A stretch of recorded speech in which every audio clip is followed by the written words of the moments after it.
Cinquième discours sur la nature du plaisir.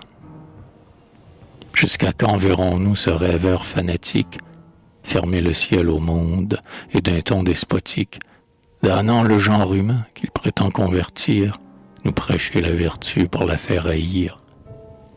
Sur les pas de Calvin, ce fou sombre et sévère croit que Dieu, comme lui, n'agit qu'avec colère. Je crois voir d'un tyran le ministre abhorré, d'esclaves qu'il a fait tristement entourer, dictant d'un air hideux ses volontés sinistres. Je cherche un roi plus doux et de plus doux ministres. Simon se croit parfait depuis qu'il n'aime rien. Il faut que l'on soit homme avant d'être chrétien. Je suis homme, et d'un Dieu je chéris la clémence. Mortel, venez à lui, mais par reconnaissance. La nature, attentive à remplir vos désirs, vous appelle à ce Dieu par la voix des plaisirs. Nul encore n'a chanté sa bonté tout entière. Par le seul mouvement, il conduit la matière. Mais c'est par le plaisir qu'il conduit les humains. Sentez du moins les dons prodigués par ses mains. Tout mortel au plaisir a dû son existence. Par lui le corps agit, le cœur sent, l'esprit pense. Soit que du doux sommeil la main ferme vos yeux, soit que le jour pour vous vienne embellir les cieux, soit que, vos sens flétris cherchant leur nourriture, l'aiguillon de la faim presse en vous la nature, ou que l'amour vous force en des moments plus doux à produire un autre être, à revivre après vous. Partout d'un Dieu clément la bonté salutaire attache à vos besoins plaisir nécessaire. Les mortels, en un mot, n'ont point d'autre moteur. Sans l'attrait du plaisir, sans ce charme vainqueur qui des lois de l'hymen eût subi l'esclavage. Quelle beauté jamais aurait eu le courage de porter un enfant dans son sein renfermé qui déchire en naissant les flancs qui l'ont formé, de conduire avec crainte une enfance imbécile et d'un âge fougueux l'imprudence indocile. Ah, dans tous vos états, en tout temps, en tout lieu, mortels, à vos plaisirs reconnaissez un Dieu. Que dis-je? À vos plaisirs, c'est à la douleur même que je connais de Dieu la sagesse suprême. Ce sentiment si prompt dans nos cœurs répandus, parmi tous nos dangers sentinelle assidue, d'une voix salutaire incessamment nous crie, ménagez, défendez, conservez votre vie. Chez de sombres dévots l'amour propre est damné, c'est l'ennemi de l'homme, vous en faire il est né. Vous vous trompez, ingrat, c'est un don de Dieu même. Tout amour vient du ciel, Dieu nous chérit, il s'aime. Nous nous aimons dans nous, dans nos biens, dans nos fils, dans nos concitoyens, surtout dans nos amis. Cet amour nécessaire est l'âme de notre âme, notre esprit est porté sur ses ailes de flamme. Oui, pour nous élever aux grandes actions, Dieu nous a, par bonté, donné les passions. Tout dangereux qu'il est, c'est un présent céleste. L'usage en est heureux, si l'abus est funeste. J'admire et ne plains point un cœur maître de soi, qui, tenant ses désirs enchaînés sous sa loi, s'arrache au genre humain pour Dieu qui nous fit naître, se plaît à l'éviter plutôt qu'à le connaître.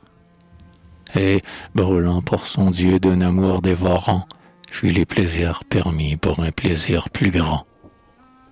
Mais que, fier de ses croix, vain de ses abstinences, et surtout en secret lassé de ses souffrances, il condamne dans nous tout ce qu'il a quitté, l'hymen, le nom de père et la société. On voit de cet orgueil la vanité profonde. C'est moins l'ami de Dieu que l'ennemi du monde. On lit dans ses chagrins les regrets des plaisirs. Le ciel nous fit un cœur, il lui faut des désirs. Des stoïques nous vaut le ridicule maître, prétend m'ôter à moi, mais privé de mon être. Dieu, si nous l'en croyons, serait servi par nous, ainsi qu'en son sérail un musulman jaloux, qui n'admet près de lui que ces monstres d'Asie, que le faire priver des sources de la vie. Vous qui vous élevez contre l'humanité, n'avez-vous lu jamais la docte Antiquité? Ne connaissez-vous point les filles de Pélie? Dans leur aveuglement, voyez votre folie.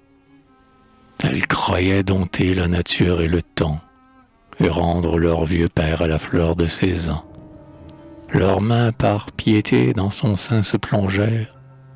Croyant le rajeunir, ses filles l'égorgèrent.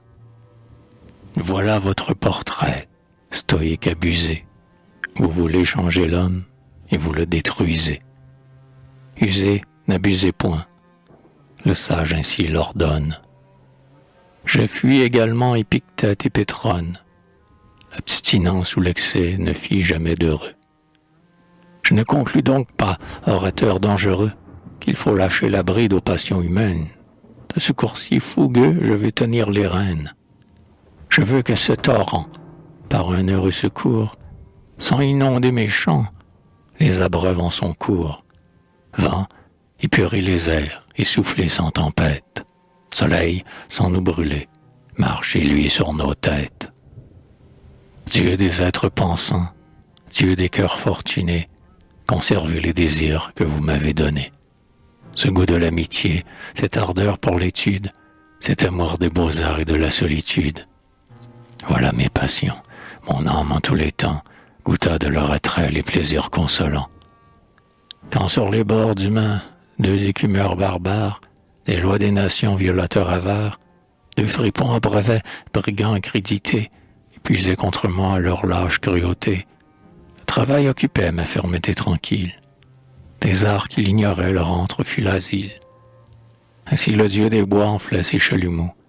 Quand le voleur Cacus enlevait ses troupeaux, il n'interrompit point sa douce mélodie. Heureux qui jusqu'au temps du terme de sa vie, ces beaux-arts amoureux peut cultiver leurs fruits. Il brave l'injustice, il calme ses ennuis. Il pardonne aux humains, il rit de leur délire, et de sa main mourante il touche encore sa lyre.